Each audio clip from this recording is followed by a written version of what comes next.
Bom, pessoal, então nós vamos dar sequência aqui à nossa aula para nossas atividades. Eu preparei essa aula, que vai ser uma aula com o material que já estava disponível, e também coloquei no AVA.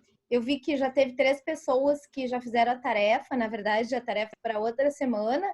Coloquei no AVA um texto a respeito, é um texto que dá um resumo dessa nossa matéria, e também 2 perguntas que são exercícios sobre o que a gente está falando. Então, eu vou aqui disponibilizar, deixa eu compartilhar a tela, mas já podia fazendo também, não tem problema, não. Oi, compartilhar. E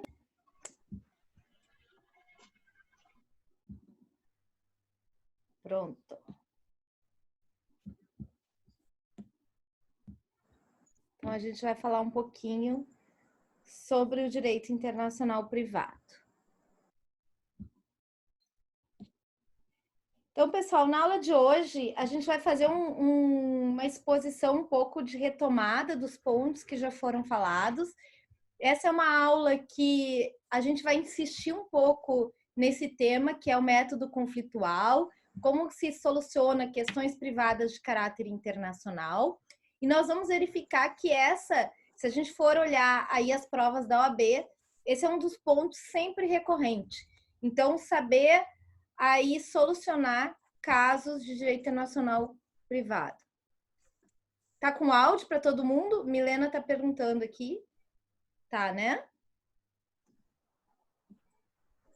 Sim, então vamos lá, gente.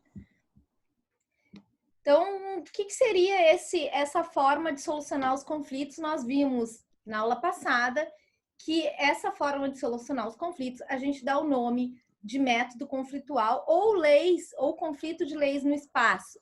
Essa ideia do conflito de leis no espaço, ela é contraposta ao suposto conflito de leis no tempo, que a gente viu aí lá no Teoria Geral do Direito Civil, lá no primeiro semestre, a ideia da lei posterior que revoga a lei anterior. A ideia do conflito de leis no espaço é uma ideia que toca mais a possibilidade de haver, mas não estou com esse PPT do aplicativo. Em Paulo, esse PowerPoint, ele tá no AVA, tá, pessoal? Ele tá no AVA. Lá no AVA. Agora o material eu vou postar no AVA e não no portal, para a gente ter um só site para buscar, senão pode ficar um pouquinho perdido aí, ok?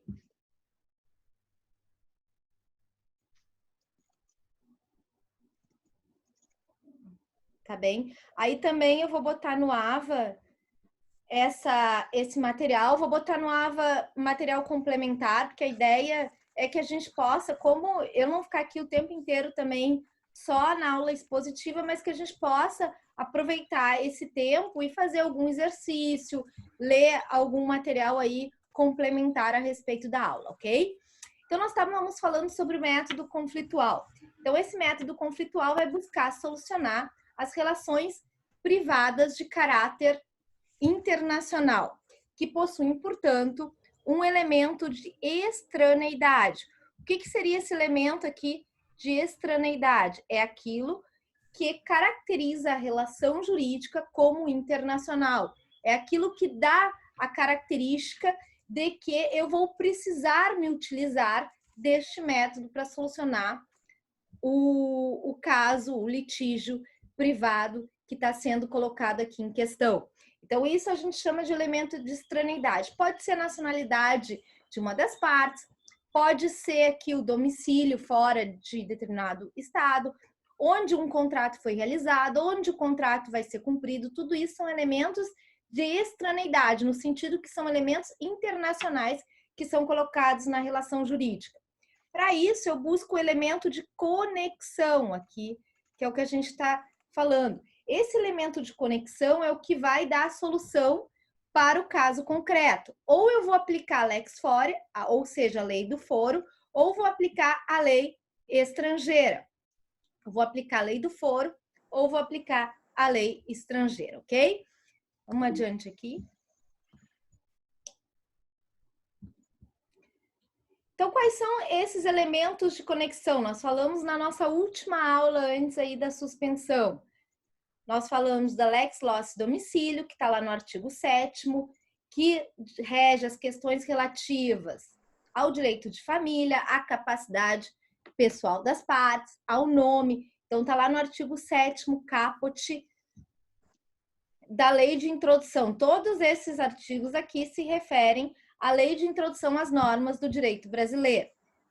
A lex loci celebrationis, então, aqui, lei do local da celebração, diz respeito às formalidades do casamento, lá no artigo 7º, parágrafo 2º, desculpem aqui, ó, parágrafo 1º. A lei do local da celebração do casamento, aqui ficou errado. A lei do local da celebração do casamento, se o casamento se celebrar no Brasil, aplica-se a lei brasileira. O que isso significa? Se o casamento se celebrar na Itália, aplica-se a lei italiana. Se o casamento se celebrar em Las Vegas, aplica-se a lei de Nevada, lá de Las Vegas. Então, a gente tem aqui o elemento de conexão, é justamente essa expressão latina que está contida na norma da lei de introdução. Outra expressão latina, lex loci obligationis, das obrigações, que está lá no artigo 9º, que diz respeito ao local em se constituírem as obrigações. Este local vai determinar, por isso loci aqui, este local vai determinar a lei que se aplica às obrigações. Lex loci contratos, o mesmo artigo 9º, porque como o contrato faz parte do direito obrigacional, então eu tenho o mesmo elemento de conexão para as duas questões. Aí obrigações num sentido amplo, não é, pessoal, que abrange os contratos, mas também abrange, nós vamos dizer aqui, ó, responsabilidade civil.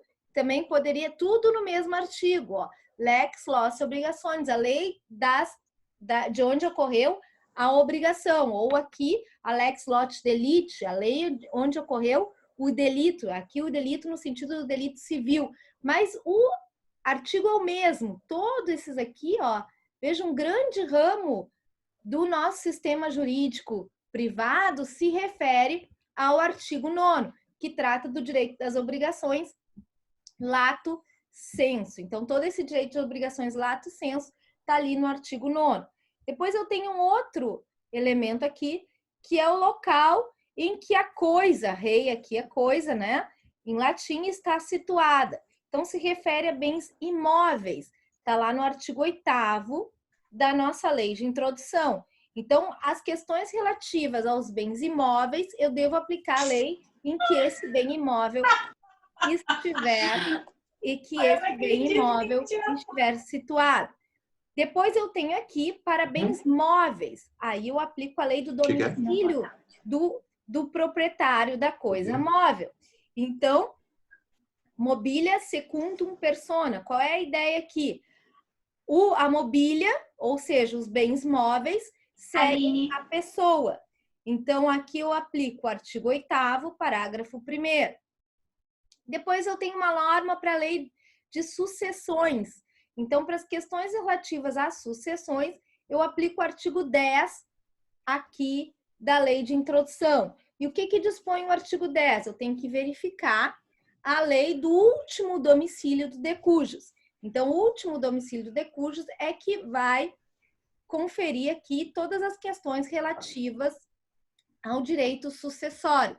Lembrando que a capacidade para suceder, essa sim segue a lei do domicílio do herdeiro, conforme ali lá no artigo 10º da nossa lei de introdução. Então, isso aqui a gente falou um pouquinho na aula passada, mas é sempre bom fazer essa revisão, porque essas questões do elemento de conexão aqui referido, tá? Desses elementos de conexão todos referidos ao artigo da lei de introdução, são constantemente objeto de questões em concursos públicos, em prova da OAB e mesmo aí em eventuais questões que chegam ao judiciário.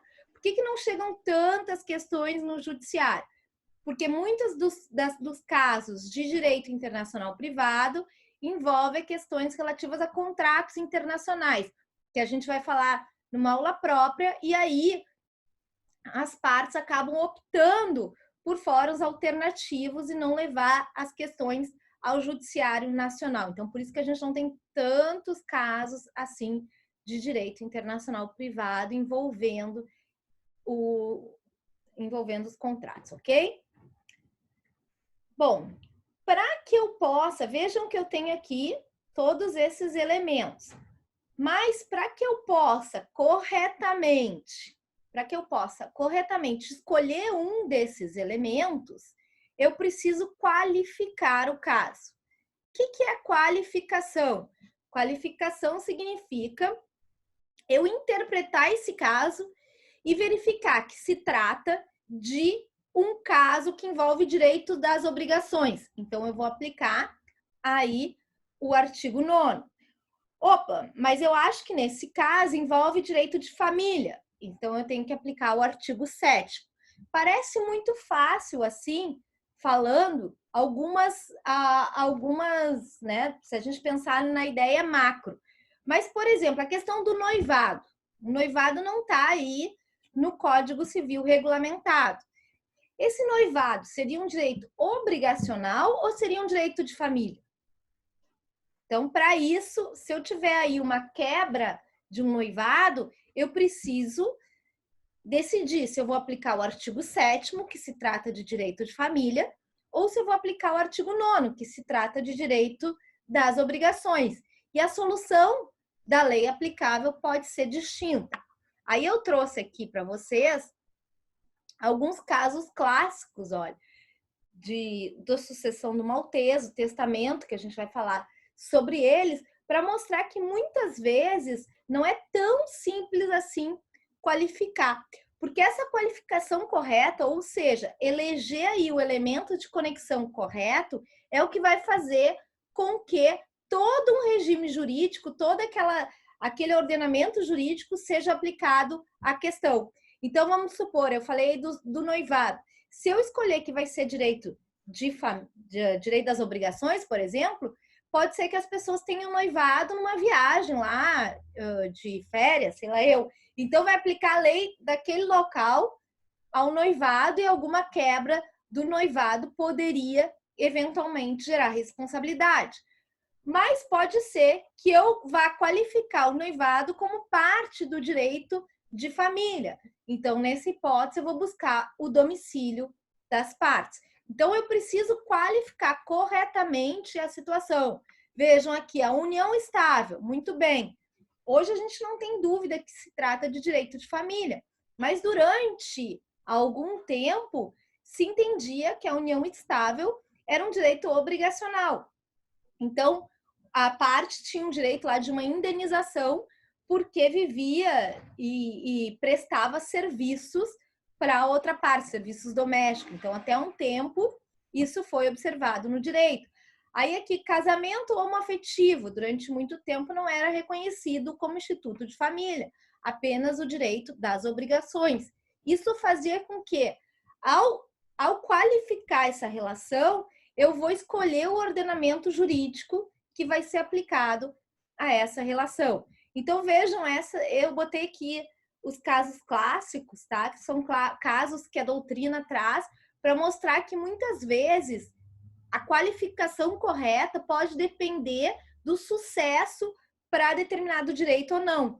Então, nesse caso aqui, a sucessão do Maltese era um casamento na ilha de Malta, tá? Sem pacto antinupcial, ou seja, eles não tinham escolhido o regime de bens, então eles casaram lá. E depois eles foram para a Argélia, tá? Que era colônia francesa, e o marido faleceu em 1889. Isso demonstra também o quanto clássico eram os casos de direito internacional privado, tá? Então ele deixou muitos bens imóveis e outros herdeiros, mas não tinha filhos. A viúva maltesa nada herdaria pela lei francesa, mas seria contemplada com uma quarta parte se fosse aplicada a legislação vigente em Malta, o local do casamento. Então, o Bartin, que era o advogado, ele defendeu perante o Tribunal de Argel que o mais correto deveria ser aplicada a lei maltesa, a lei do local do casamento. E aí, com base nessa defesa, foi aplicada a tese de Bartan. Então, vejam que, nesse caso, ele dependia dos ordenamentos jurídicos, por isso um conflito de leis no espaço, e aí a solução encontrada em um dos ordenamentos conferia mais direito a uma das partes, e tudo isso dependendo da qualificação que se fazia a esse respeito. Outro caso aqui do testamento, tá? Hológrafo, desculpem, do holandês. Então, é um caso de um testamento particular que foi feito por um holandês que residia na França, tá? E esse testamento ele era proibido no ordenamento jurídico holandês, mas admitido pela legislação francesa. Se eu considerar a validade do testamento como um contrato ou seja, como um negócio jurídico, não é? Um negócio jurídico lato sensu, né? Não na parte de contrato, que é uma espécie de negócio jurídico, que aí eu tenho o testamento e o contrato como negócio jurídico, mas se eu entender ele como um negócio jurídico dentro do direito das obrigações, eu vou aplicar a lei do local em que ele foi constituído. Mas se eu entender que, na realidade, eu deveria aplicar a mesma lei a respeito da nacionalidade, que era a lei para o direito pessoal, eu deveria anular esse testamento, porque a lei de nacionalidade, que era a lei holandesa, já que ele, na França, diferentemente do Brasil, não adota o domicílio, mas a nacionalidade, então esse testamento seria nulo. Então, vejam, isso demonstra a importância de uma correta qualificação para solucionar o caso jurídico. E o outro aqui é um casamento de um grego ortodoxo, tá? Que ele foi realizado na França com uma mulher francesa sem cerimônia religiosa. Então, pela legislação grega, essa cerimônia religiosa era obrigatória para validar o casamento. Muito bem.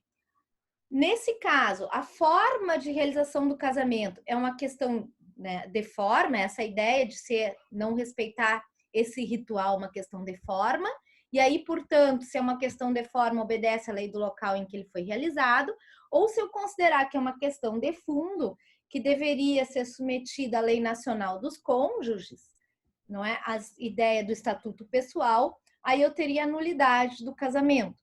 Então, foi aplicada a lei de forma no sentido de contemplar que a melhor lei, não é? Aquela lei que seria a que daria efetivamente validade para o casamento.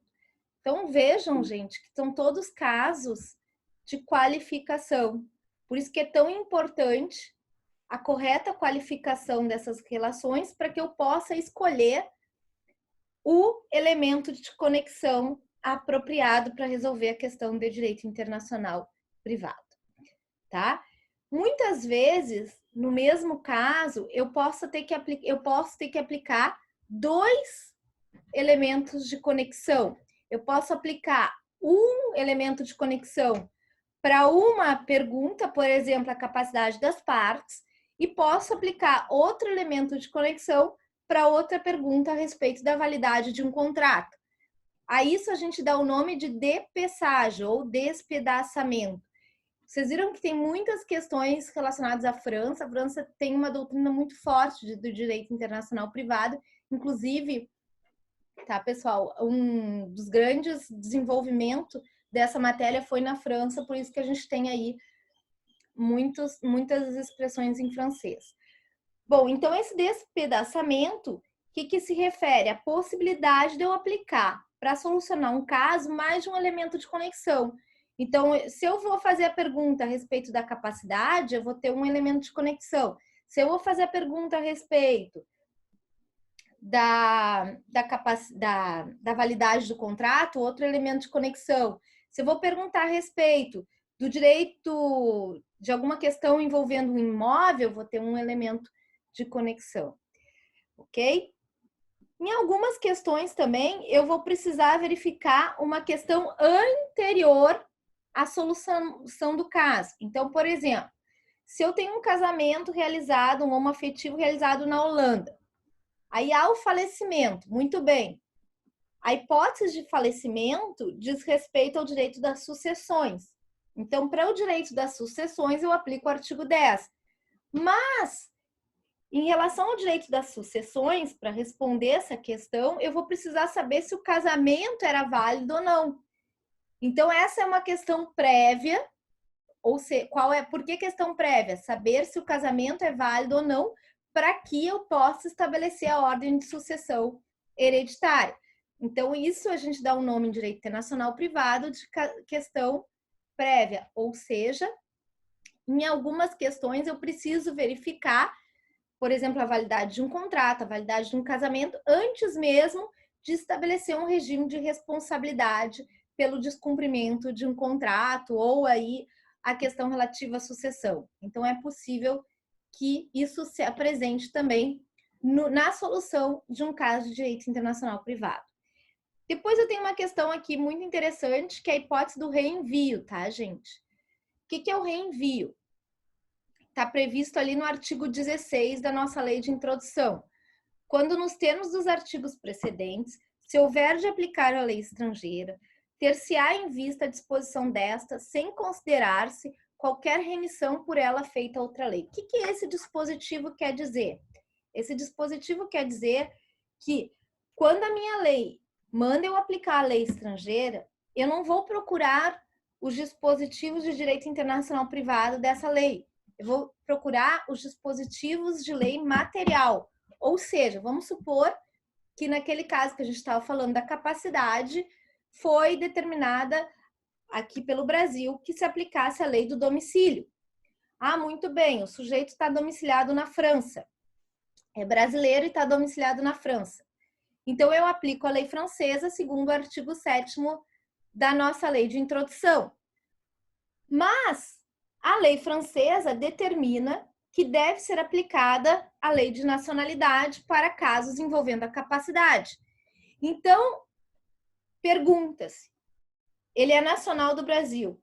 Esse caso retorna ao Brasil, ou seja, eu aplico a lei brasileira, porque eu fui lá no ordenamento jurídico francês e verifiquei que, pelas normas de direito internacional privado, ele manda voltar o caso para o Brasil, que o sujeito era nacional do Brasil.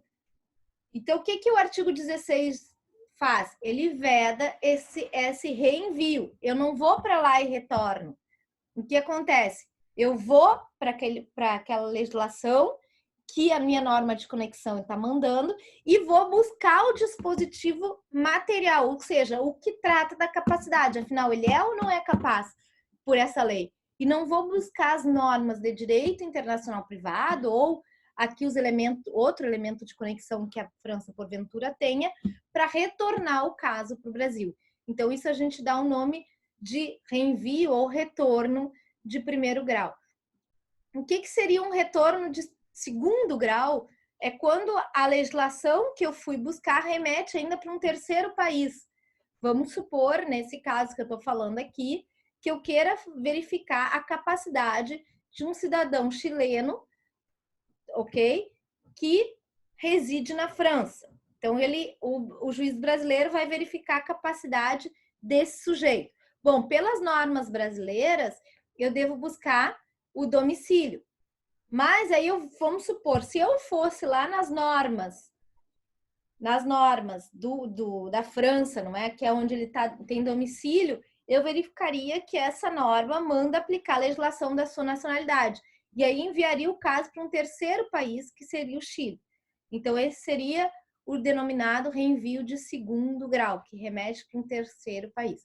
Todas as formas de reenvio, segundo o artigo 16 da nossa lei de introdução, elas estão banidas, ou seja, é proibido qualquer tipo de reenvio. Então, sempre que essa lei, aqui, o método de conexão, determinar uma lei aplicável, eu vou sempre verificar um dispositivo material. O que isso significa? Eu vou verificar a legislação própria que trata a respeito do tema. Eu não vou verificar os elementos de conexão desse país ou normas aqui relacionadas ao direito internacional privado. Então vimos aqui a questão da qualificação, a questão do despedaçamento ou depeçagem, a questão prévia e o reenvio, que eu já falei. Aí, quais são as críticas a respeito desse método conflitual? Né? A gente pode imaginar que ele é extremamente formal. Por que ele é extremamente formal? Porque ele não dá a solução do caso concreto. Ele simplesmente diz que norma eu devo aplicar. Quando o Savigny pensou, não é essa ideia toda do método conflitual, eu falei lá nas primeiras aulas, não é que ela foi desenvolvida pelo Savigny no Tratado de Direito Romano. E quando o Savigny pensou qual lei aplicável e desenvolveu esse elemento de conexão, ele pensou, esse elemento de conexão vai dar a lei que tem mais relação com o caso concreto. Mas muitas vezes essa lei não tem relação com o caso concreto. Por exemplo, eu acabei de falar que a hipótese de duas pessoas que noivaram numa viagem lá de férias. Esse local é totalmente aleatório em que elas foram viajar e não há nenhuma relação mais íntima com a própria estabelecimento de vida dessas pessoas. Então, se eu fosse considerar isso um noivado no âmbito do direito das obrigações, a solução, o ordenamento jurídico que fosse aplicado seria um totalmente alheio à questão de maior relação com as partes mesmo. No mesmo sentido, um contrato. Pense, por exemplo, que dois contratantes se encontraram numa feira na Alemanha para fazer um negócio, um argentino e um brasileiro. Então, eles vão fazer um negócio de fornecimento lá de alguma mercadoria e, porque eles estavam lá na Alemanha, por conta de uma feira de negócio, eles sentam e fazem um contrato lá. O que a Alemanha tem a ver com o contrato em si que é estabelecido entre um argentino e um brasileiro para ser cumprido aqui no Mercosul? E aí, pelo artigo 9º, eu teria a aplicação da lei alemã. Então, com base em todas essas críticas, muitas vezes, tá? Teve um caso na década de 60 muito famoso, denominado caso Babcock. O que aconteceu nesse caso? Era uma senhora, tá? Que pegou uma carona com os amigos e foi para o Canadá. E no Canadá ela sofreu um acidente de trânsito lá. E aí depois, então, ela pleiteia uma indenização no Tribunal de Nova York em relação àquele acidente de trânsito para a seguradora. Bom, aí a pergunta que se fez nesse caso concreto é qual é a lei aplicável à verificação de responsabilidade civil. Se o acidente ocorreu no Canadá e os Estados Unidos e as leis de Nova York tinham disposições semelhantes, aplicava-se a lei do Canadá. Mas o que se observou no caso concreto é que todas as partes tinham residência em Nova York. O seguro tinha sido contratado em Nova York e eles eram domiciliados e tinham aqui muito mais relação com as leis de Nova York do que as leis do Canadá. E que foi uma mera coincidência, digamos assim, não é? Que o acidente se deu no Canadá e não se deu nos Estados Unidos. E encontrar aqui uma norma, só porque o acidente se deu no Canadá, aplicar menos direitos a essa pessoa, feriria aí um direito maior de uma concepção de justiça no caso concreto.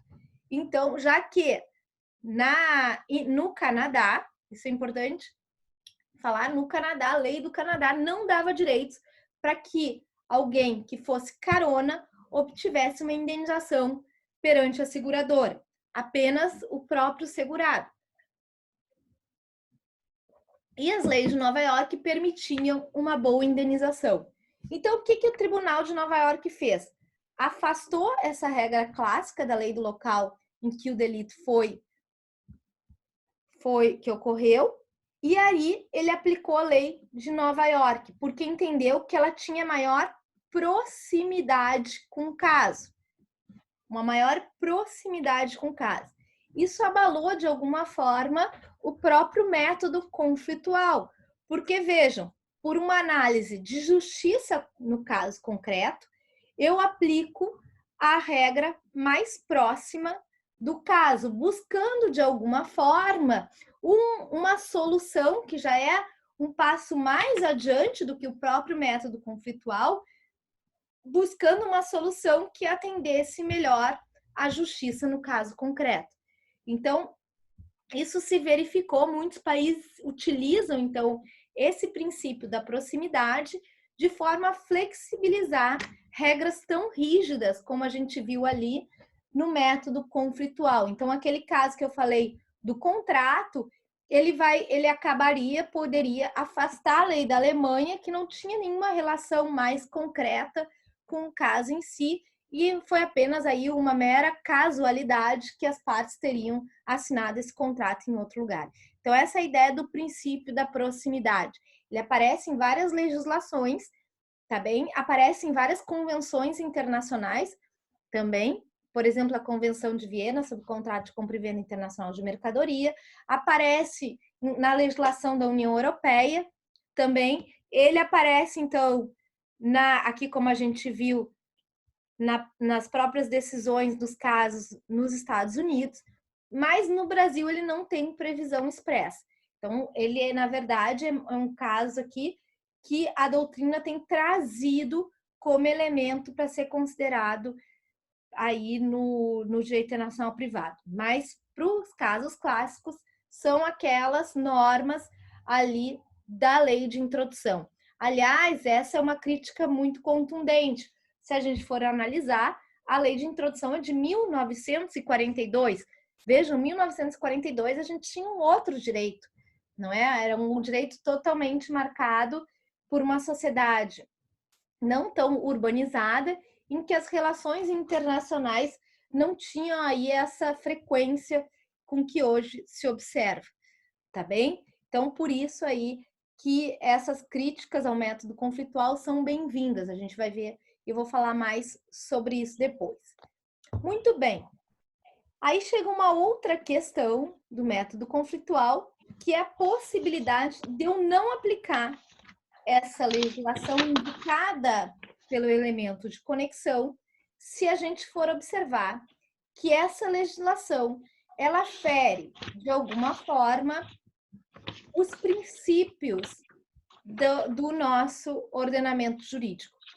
Então, é o que dispõe o artigo 17 da Lei de Introdução.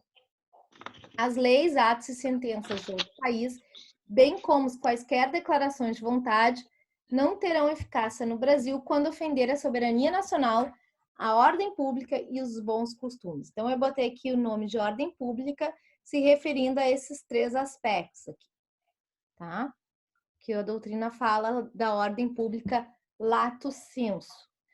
O que é essa ordem pública? Como que a gente poderia definir essa questão da ordem pública? Ela é um conceito jurídico indeterminado.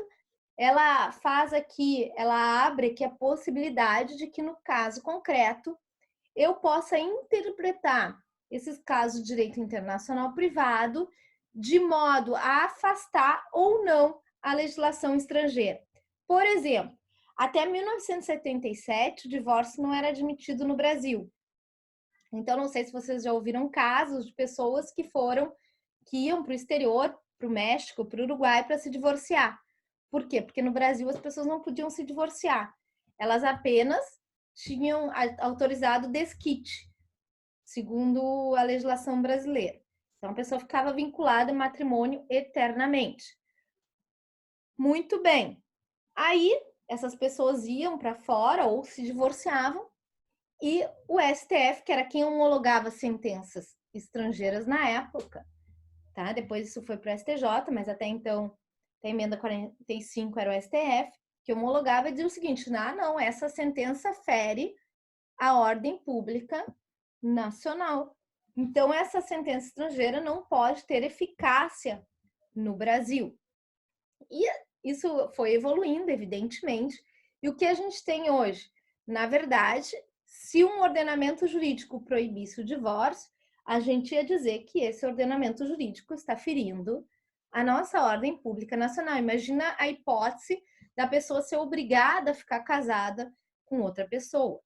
Outra ideia de ordem pública que a gente poderia mencionar nos dias de hoje, a questão do casamento na cultura islâmica, que permite a poligamia.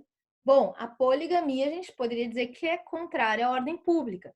Mas se essa segunda esposa, porventura, precisasse de alimentos, será que isso feriria a nossa ordem pública? O efeito dessa consequência, vejam que a gente não pode, na ideia de ordem pública, analisar uma compatibilidade ou não de determinada legislação com a legislação brasileira. Porque a gente vai ver que é muito mais que isso. Às vezes a gente não vai ter a mesma legislação. Porque se o direito internacional privado buscasse a mesma legislação, eu não precisaria buscar um outro ordenamento jurídico para aplicar a uma questão privada. Bastaria eu aplicar sempre a lei do Brasil, porque eu nunca ia permitir uma outra lei, uma outra solução jurídica. Mas se essa solução jurídica ela afronta a ordem pública, aí sim eu poderia afastar, tá bem, gente? Afastar essa legislação. Então, assim como eu vou afastar a legislação, a sentença, tá bem, gente? Na homologação de sentença, eu vou afastar também as leis quando eu for aplicar no direito internacional privado e posso afastar também qualquer declaração de vontade, ou, por exemplo, um testamento que fere a ordem pública nacional, sei lá, o testamento que dispõe a respeito de partes do corpo, sei lá, ou coisas do gênero, tá bem, gente? E aí tem um caso interessante aqui que diz respeito à dívida de jogo. Será que essa dívida de jogo, um contrato que verse sobre e aí faça obrigações de jogo, esse contrato fere a nossa ordem pública ou não fere a nossa ordem pública? Então, a ideia da dívida de jogo, ela é proibida no Brasil, uma obrigação natural. Muito bem, ela não pode ser validamente coercitiva, no sentido de que alguém possa ir a juízo cobrar uma dívida de jogo. Mas se esse contrato foi realizado no exterior, em que o artigo 9º permite o contrato cujo conteúdo é uma relação de jogo, esse contrato ele poderia ter eficácia no Brasil? Ou ele seria contrário à nossa ordem pública?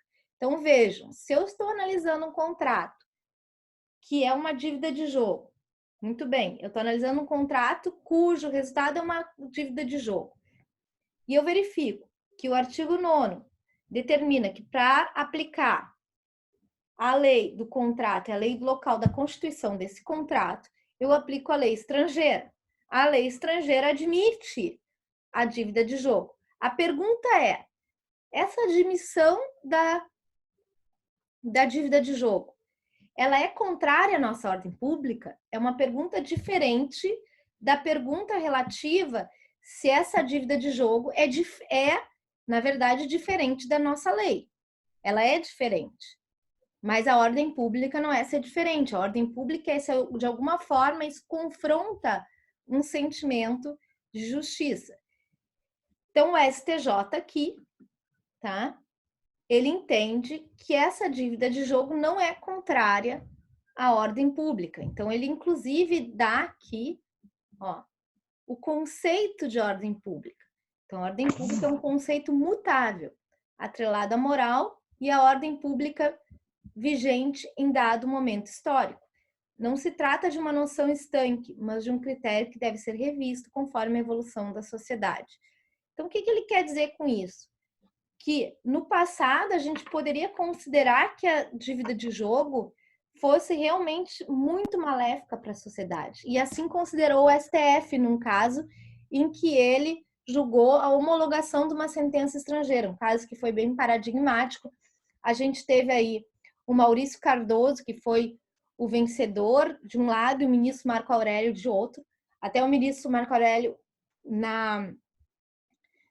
no bojo do seu voto, ele coloca assim, olha, como que eu vou entender que a dívida de jogo fere a ordem pública quando, né, na época ainda tinha os cassinos, estão totalmente espalhados pelo Brasil, os bingos, na verdade, cassino não, os bingos, e quando eu tenho também o jogo aí, de alguma forma, referendado pelo poder público, como são as loterias.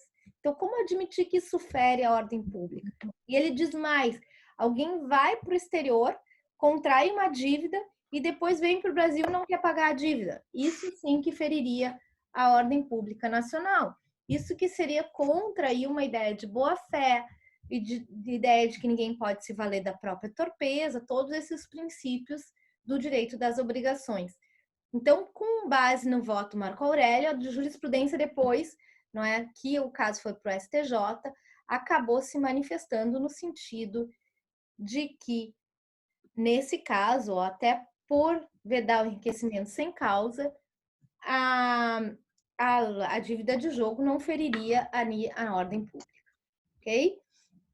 Então, sempre, quando eu vou fazer aqui, eu tenho todo o recurso para vocês, depois podem buscar esse recurso extraordinário, e ele vai falar mais aqui a questão da lesão, da boa-fé, todos esses princípios que, no entendimento da Corte do Superior Tribunal de Justiça, são muito mais fortes do que a ideia de que a dívida de jogo é vedada pelo ordenamento jurídico brasileiro, ok? Então, pessoal, para o método conflitual... Pergunta. Pode falar. Boa tarde. Oi. Dívida de jogo, tá, mas a gente está falando com relação a dívidas contraídas fora do Brasil, elas são legalmente e é pacificado, podemos dizer que sim, a cobrança dela no Brasil, é isso? Exatamente. Já as dívidas de jogos oriundas do Brasil, feitas no Brasil, não podem ser cobradas, é isso? Exatamente isso. Exatamente. Por quê? Porque se a dívida foi feita fora do Brasil, qual é a lei aplicável a esse contrato? A lei do local em que esse contrato foi constituído. E se a lei desse local permite a dívida de jogo, então eu posso aplicar validamente essa lei e entender que essa lei, o resultado dessa lei não é contrário à nossa ordem pública. Mas, no Brasil, não existe essa pergunta. Se toda a relação ela for feita no Brasil, existe uma lei brasileira que veda as obrigações contraídas decorrente do jogo. Então, essa é a legislação vigente no Brasil. Então, essa é a lei aplicável ao Brasil. Se a relação ela for totalmente nacional, eu nunca tenho a pergunta de que lei aplicar, porque isso não vai fazer sentido. Por exemplo, um aluguel no Brasil. Vou aplicar a lei de aluguel do Brasil. Não faz sentido. Quando é que eu tenho a hipótese de aplicar uma lei estrangeira? Sempre que eu tenho uma relação jurídica de caráter internacional. Então, voltando, isso é super importante mesmo. Então, voltando. Sempre que eu tenho uma relação jurídica que tenha um elemento de estrangeidade, ou seja, algo internacional nessa relação jurídica, me vem à mente a hipótese de que se trata de um caso de aplicar o método conflitual, ou seja, solucionar pelas regras de direito internacional privado que estão lá na lei de introdução. Muito bem. Onde estão os elementos de introdução? A partir dos elementos de conexão, desculpa, a partir do artigo 7º da nossa lei de introdução. Então, nós vamos ter, para cada uma das questões postas, por exemplo, lá, a capacidade das partes, o direito de família, a questão do nome, a lei do domicílio, os contratos, a lei do local em que eles constituírem, e a gente vai ver que é a lei do local da celebração do contrato. Muito bem, as questões imóveis, a lei do local do imóvel. Então, eu vou fazer essa pergunta justamente para saber que lei é aplicável àquele caso concreto. Bom, eu busquei essa lei. Na aula que vem, a gente vai verificar como que o juiz deve buscar essa lei, a aplicação do direito estrangeiro. Eu busquei essa lei. Então, eu trago essa lei. Essa lei vai passar por um filtro, que a gente chama filtro da ordem pública. Se essa lei contrariar... Posso? Desculpe. Desculpe, professor, deixa eu lhe interromper. Até mesmo, puxando esse mesmo viés da dívida do jogo, tá? E se a pessoa resolve cometer... resolve terminar com a vida dele fora, num país onde é autorizado. Como é que funciona isso? Não entendi a pergunta. Por exemplo, a pessoa resolve ir para a Suíça, tá? Onde é autorizada que seja feita, a pessoa Eutanásia. Homicídio... Eutanásia, perfeito. Desculpa, eutanásia assistida. Tá? Se uma pessoa acompanha ele, por exemplo, vou levar minha esposa, ela quer cometer eutanásia na Suíça, eu acompanho ela. Quando eu volto para o Brasil, eu respondo criminalmente por isso? Tá. Essa pergunta aí já leva em consideração uma outra questão, que é o aspecto penal. Veja que nossa disciplina, ela se relaciona apenas... Eu tenho duas perguntas também aqui.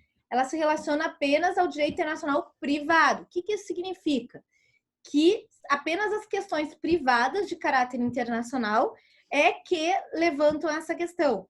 A questão da criminalidade ou não, a gente vai responder lá no Código Penal, na extraterritorialidade das leis penais, lá no artigo 7º e 9º do Código Penal. Então, o que via de regra no direito penal acontece? Só é crime aquele crime ocorrido no território brasileiro. Aí vocês estudaram lá com o Ângelo as hipóteses de aplicação extraterritorial da lei penal brasileira, quando envolver, por exemplo, um homicídio, embarcações privadas em alto mar, tudo isso está lá no artigo 9º do Código Penal. Em princípio, essa pessoa não vai poder ser criminalizada, mas aí a gente vai investigar lá no artigo 9º as hipóteses de aplicação extraterritorial da lei penal. O direito penal, ele, via de regra, ele está relacionado ao território brasileiro. Então, o crime é aquele ocorrido no território brasileiro. Aí tem as hipóteses de exceção que estão lá, se envolver a morte de brasileiro, aí algumas autoridades públicas, todos estão lá no Código Penal. Ok? Mais Obrigado. alguma dúvida, pessoal? Não? Aqui tinha no Brasil. Tá, ok. Bom, então essa é a questão da dívida de jogo. Então, como essa questão do Marcel foi importante, pessoal, porque delimita exatamente o que é o direito internacional privado. A ideia de relações privadas de caráter internacional. Eu só abriria brecha para aplicar a lei de outro país em questões privadas. Por quê? Porque aí eu poderia, de alguma forma, a interesses privados, aplicar a melhor lei. Mas claro que isso, essa ideia da divisão rígida entre direito privado e direito público, hoje já não é tão forte. Então, o que acontece muitas vezes? É que eu tenho leis chamadas de ordem pública, ou leis aí que seriam para proteção de determinadas questões que eu aplicaria mesmo não abrindo brecha, digamos, para aplicar uma outra legislação. Por exemplo, o caso do direito do consumidor. Vejam que o artigo 1º do Código de Defesa do Consumidor, ele fala lá, o presente código estabelece norma de proteção e defesa do consumidor de ordem pública. Opa, troca. Essa ideia aqui, ó, de ordem pública, pessoal, poderia dar uma ideia de que eu não tenho a possibilidade,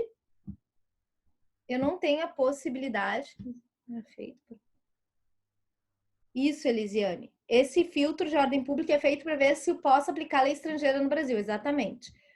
Então, essa ideia de lei de ordem pública é uma ideia no direito internacional privado que apareceria, gente, numa situação em que eu não aplicaria a lei de outro país. Eu não abriria brecha para aplicar. Vejam que o direito do consumidor, em tese, ele é um direito contratual, obrigacional. Então, eu poderia aplicar a lei de outro país. Mas, como eu posso considerar essa lei, que a gente dá o nome de aplicação imediata, porque ela não vai passar lá pelo método conflitual, ela é uma lei de ordem pública, eu poderia aplicar essa lei antes mesmo das hipóteses de verificar a lei, no método conflitual, a lei aplicável. Então, vamos supor, nesse caso que eu coloquei aqui, era uma máquina filmadora, tá, adquirida no exterior. E aí o sujeito veio para o Brasil e requereu aqui a reparação porque a máquina apresentou defeito. A pergunta é, qual é a norma aplicável a essa relação jurídica, tá, que se deu entre um consumidor e aí, no caso, ele processa a Panasonic do Brasil. E a Panasonic do Brasil disse, não, mas olha só, eu tenho que aplicar a lei dos Estados Unidos. Por quê? Porque foi lá que ele adquiriu essa mercadoria. Então, eu vou para o artigo 9º. Mas aqui no STJ, em nenhum momento foi feita essa questão. Aplicou-se o Código de Defesa do Consumidor porque era uma lei de ordem pública.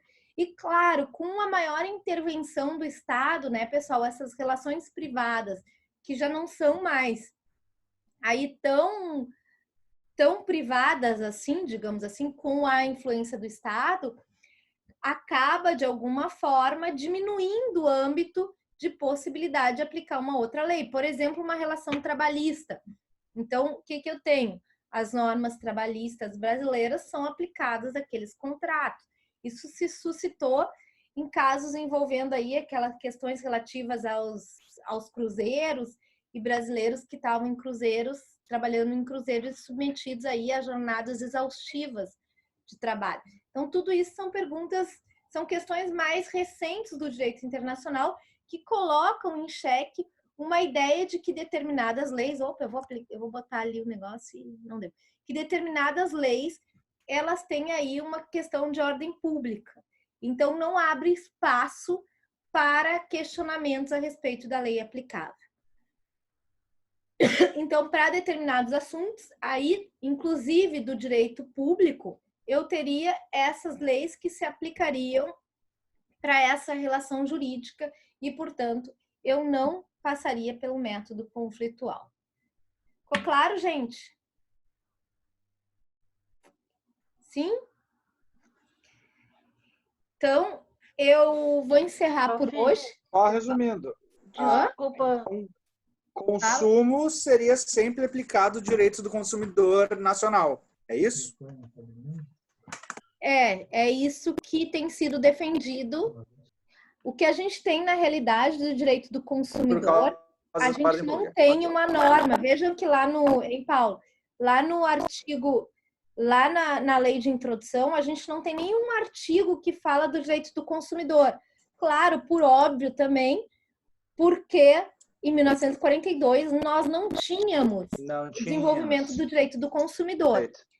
Aí o que aconteceu? Nós temos no âmbito da OEA, da Organização dos Estados Americanos, uma conferência, uma ideia de uma convenção internacional no âmbito da Conferência Interamericana, que são reuniões, e aí foi dada a ideia na CIDIP-7, que é a Conferência Interamericana de Direito Internacional Privado, fazer uma convenção a respeito do direito internacional do consumidor. E aí ali nós teríamos, e ali já responde, Elisa, e aí ali nós teríamos, tá, uma norma que daria um elemento de conexão, qual seja o domicílio do consumidor para solucionar os casos de direito internacional privado. O que aconteceu nessa época, isso foi em 2007, tá, que começaram as discussões a respeito da CIDIP, eu cheguei a participar, mas isso não foi adiante porque os Estados Unidos e o Canadá se opuseram à realização de uma convenção interamericana que tivesse como elemento de conexão aí a lei do domicílio. O que a gente tem nesse projeto de alteração do Código de Defesa do Consumidor, que está na Câmara dos Deputados, a gente tem duas facetas dele. Uma que trata do superendividamento, que está em maior, digamos assim, mais avançada para ser aprovada, e um outro aspecto, um outro projeto de lei que trata do comércio eletrônico.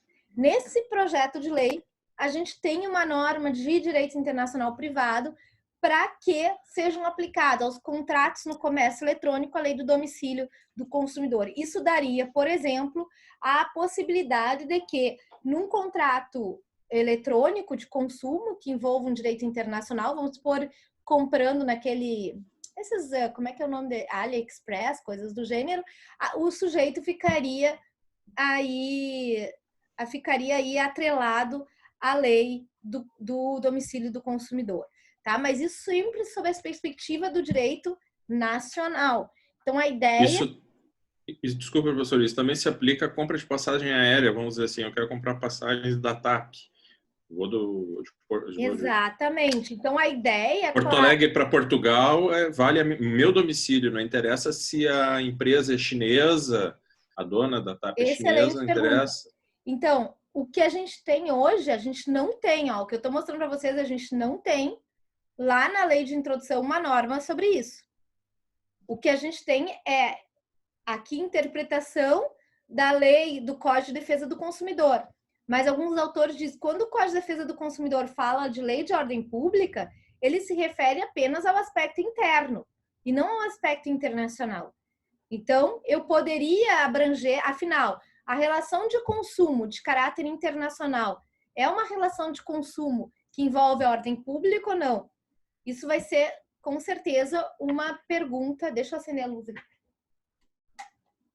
Isso vai ser, com certeza, uma pergunta aí que pode, eventualmente, estar nos tribunais. Não temos uma solução no STJ exatamente sobre isso. Se vocês forem verificar essa questão do direito internacional, muito interessante mesmo do consumo, se vocês forem verificar os contratos de Facebook que vocês fazem e dessas outras redes sociais, são todos contratos internacionais que estabelecem como foro de eleição e como lei contratual a lei lá do local em que esses aplicativos foram desenvolvidos.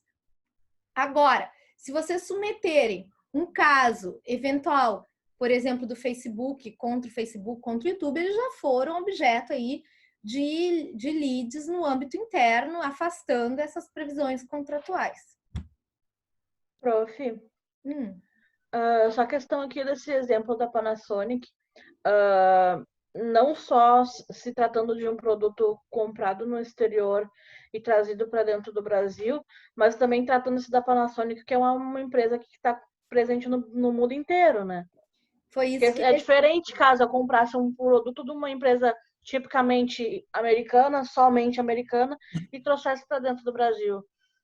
Isso, exatamente. Nesse caso, foi decidido nessa linha, porque como a Panasonic tinha uma representante no Brasil, se entendeu que essa representante respondia perante o tribunal brasileiro. Talvez, se não houvesse uma representante no Brasil, o judiciário brasileiro poderia afastar aí a questão de jurisdição mesmo para responder a questão. Então, são todas dúvidas, tudo isso são casos recentes. Se a gente for na jurisprudência, a gente pode achar um ou outro. Lembrando que muitos dos casos de direito do consumidor, esse é um desafio, porque muitos dos casos de direito do consumidor, por exemplo, esse foi para o STJ, tá? Porque quem era o lesado era um advogado. Mas a maioria dos casos envolvendo passagem aérea, como o Marcel colocou, ou conserto de algum produto, tudo vai para o juizado especial. E indo para o juizado especial, esse juizado especial cível, o que acontece é que a gente não tem uma unificação de jurisprudência por um tribunal superior, porque esses casos não vão chegar no STJ propriamente dito. Então, a gente vai ter, na verdade, o grande problema dos juizados é que muitas vezes existem soluções conflitantes dentro do próprio sistema.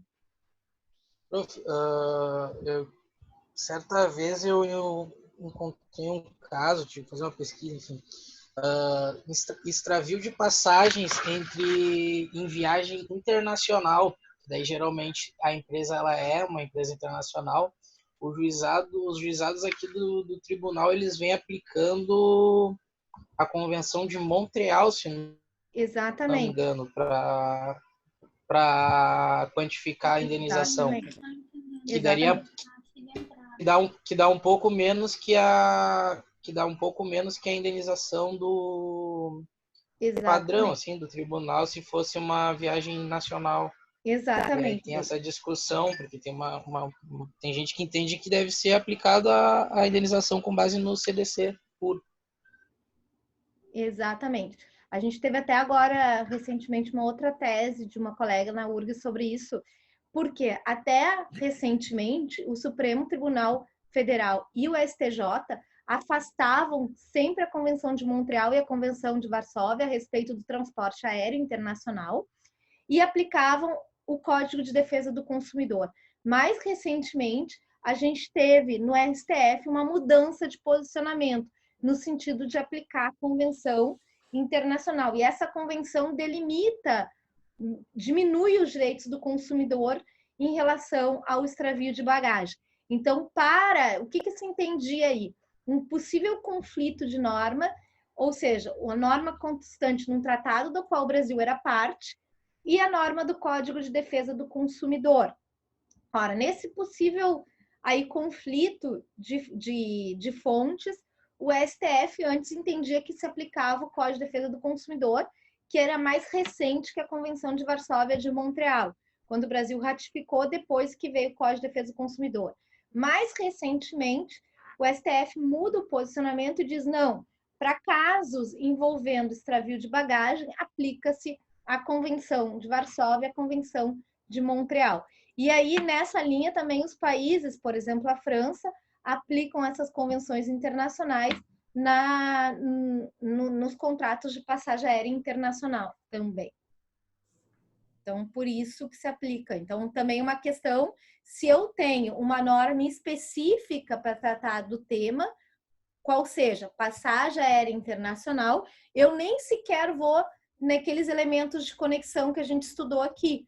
Se eu tenho uma norma específica para tratar do tema, eu aplico esse tratado. Isso vai acontecer também, que a gente vai estudar, aí a gente vai estudar mais adiante nos contratos, e eu ia falar do transporte aéreo, mas quando a gente tem um tratado específico sobre determinada matéria, eu não vou no método conflitual, eu aplico esse tratado, e aí esse tratado vai dizer o elemento de conexão ou a própria solução material do caso. Por exemplo, a Convenção de Varsóvia de Montreal vão dizer, olha, para extravio de bagagem, o valor é tanto. Então, eu tenho que aplicar essa norma, que é uma norma especial em relação ao método geral e o próprio Código de Defesa do Consumidor. Ficou claro, gente? Como são as avaliações, pessoal? Eu botei ali no AVA, então, um novo plano de ensino. Posso até compartilhar aqui com vocês. Deixa eu ver se eu... Não, aqui está o Zoom.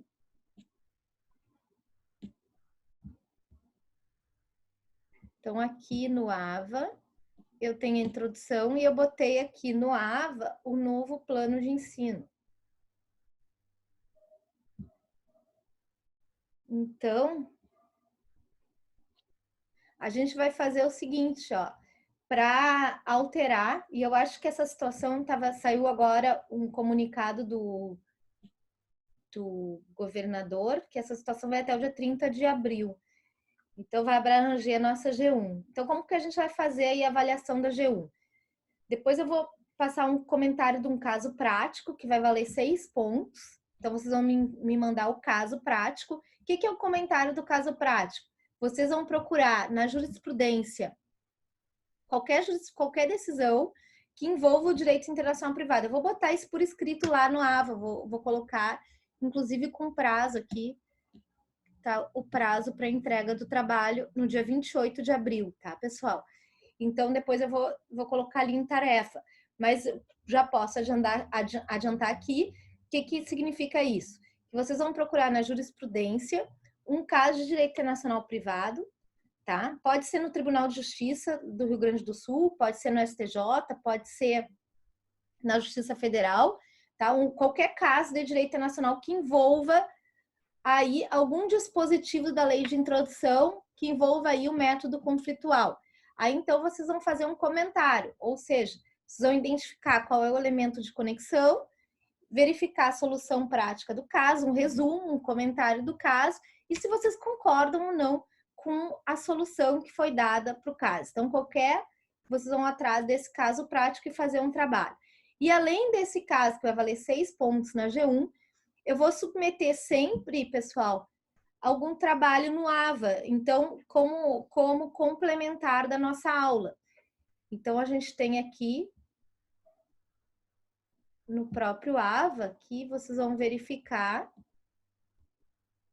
tá? Que eu não terminei de elaborar tudo, mas aqui a gente está nessa aula, né? Aqui a gente está nessa aula de conflito de leis. Então, eu sempre coloco na aula de conflito de leis. Depois eu vou fazer um ID, agora eu aprendi a fazer um ID da reunião, tá, pessoal? Que vai ser uma reunião, sempre o mesmo ID. Esse aqui eu tinha feito antes, então não vai contar. Aí eu vou postar aqui a aula, e aí depois pode ter alguma tarefa e um material complementar, tá, gente? Vai ter a aula postada aqui, que a gente falou, e algum material complementar. Esse material, por exemplo, aqui, é um texto bem básico, bem simples mesmo, mas que se alguém ficou com alguma dúvida ou não pôde assistir a aula, aqui, Noções Básicas de Direito Internacional, aí um material que traz um tema interessante, tá bem? Já tem uma atividade para o dia 7 de abril, professora? Exatamente. É só uma pergunta... Gravada no AVA? Só voltando ao trabalho lá do dia 28 de abril. Quantas páginas é? Então, eu vou achar o caso, vou comentar o caso, vou resumir que nem ele. Do Puma, aquele, vou posicionar Puma. com relação a ele, doutrina e quantas páginas? Pode ser umas 2, 3 páginas, não precisa ser extenso, não. É que nem foi o caso. É Puma? Fuma? Da aquele? favela Isso, Puma, que a gente aquele pegou. direitos reais, pega um caso, faz um comentário, tá? Molezinha. Tá bem? Aí vai ter a avaliação e depois eu vou fazer assim, ó. Esse aqui eu acho que eu atribuí um ponto. Então, esse aqui é bem simples também, ó, pessoal. Aqui tem uma questão, ó. João, de nacionalidade britânica, residente de Panela, realizou um contrato de compra e venda de mercadoria com Josué, residente de Porto Alegre. Aí, qual lei é aplicável para verificar a capacidade jurídica? Qual lei é aplicável para a validade do contrato? Bem simples. E aqui também, essa aqui é de um concurso público, tá, gente? E aí, depois justificar qual é a resposta correta, indicando lá os dispositivos da lei. Tá bem? Era isso, então, pessoal. Até semana que vem eu vou botar aqui, sempre no AVA aqui a identidade, o ID da reunião, aí depois ele vai se repetir. Tá bem, pessoal? Tranquilo? Hoje me perdi, mas na próxima estamos aí. Hã? Hoje me perdi aí para entrar na aula. Tenho dificuldade para entrar, mas na próxima eu já me acertei. Tem que ir lá no A AVA. gente vai aprendendo e depois já começa a Roberto a entender melhor nisso aí. Okay, tchau. Vocês vão ver, pessoal, que a gente não vai ter prejuízo até essa ideia do AVA aí, a gente vai conseguir até sistematizar melhor e a nossa disciplina, tá bem? É mais puxado. Essa aula vai ficar gravada onde, prof? Tá gravada, eu vou botar. Agora eu vou jogar ela ali no AVA mesmo, ali onde estava escrito a identidade do Zoom, eu vou jogar ela agora no AVA. Tá? Ótimo. Obrigada. Aí vai ficar ali no AVA ela gravada ali, tá bem? Então beleza. Tá, pessoal. Beijo Tchau, pra vocês. professora. Até semana que vem. Beijo. Prof. Tchau, Beijo. Tchau. Tchau, obrigado.